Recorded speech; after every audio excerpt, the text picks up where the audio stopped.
Now, the Labour Party is experiencing significant internal turmoil with factions led by Julius Abure and others suspending key figures like Governor Alex Oti and a host of others. So, given Peter Obi's stature as the party's 2023 presidential candidate, do you think he should take a more active role in mediating these disputes to unify the party, or how has he failed in uniting the warring parties? I mean, warring members of the party. As I've said before on a different forum, Peter Obi failed to provide leadership. During when this problem was still, when this crisis was still at its embryonic stage, shortly after the 2023 election, Peter Obi could have moved in. He could have brought everyone together as the leader of the party, as the most prominent figure in the party, to try to find a solution.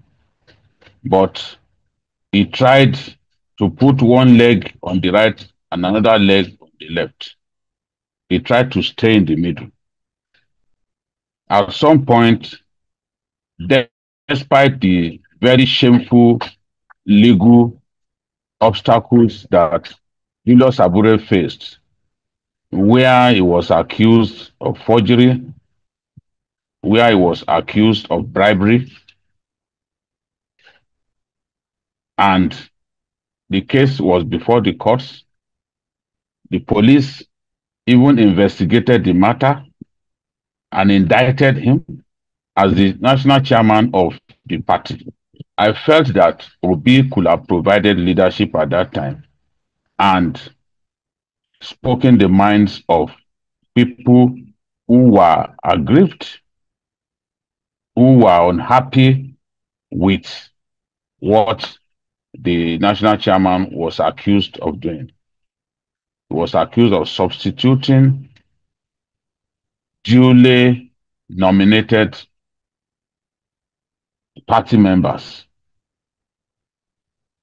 substituted them with his own people, and even went as far as forging party documents just for their own persons to become the candidates of the party without having emerged from the proper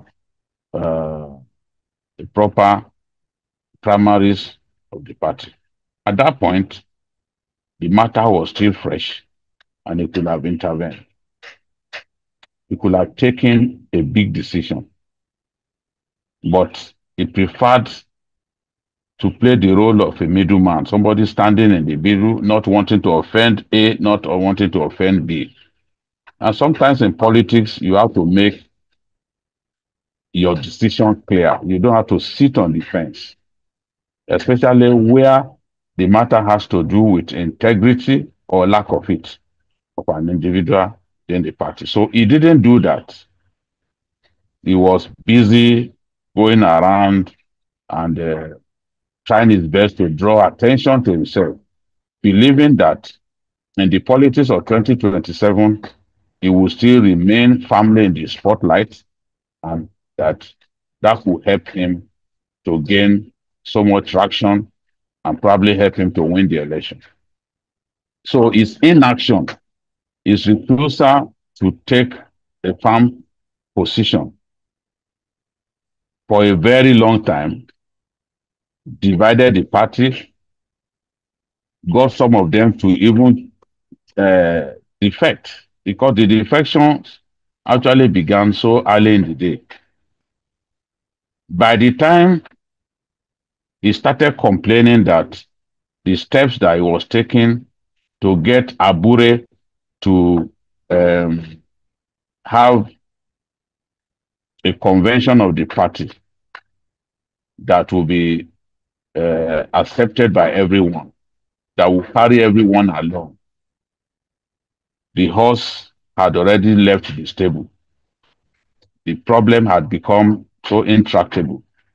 It had become clear to Abure that some elements within the party did not want him to continue as his chairman, and he decided to dig in. At that point, the NLC had taken a decision, even went as far as picketing the headquarters of the Labour Party, believing that the Labour Party belongs to it. But in the true sense of the word, the Labour Party does not belong to the NLC. Once you form a party, and the NLC didn't actually form the Labour Party. The Labour Party had been in existence before Labour moved in and before the name was changed. The point that I'm making was that by the time he now began to show his anger towards Abure, the matter had seriously degenerated. So he didn't show leadership from the beginning. And even now,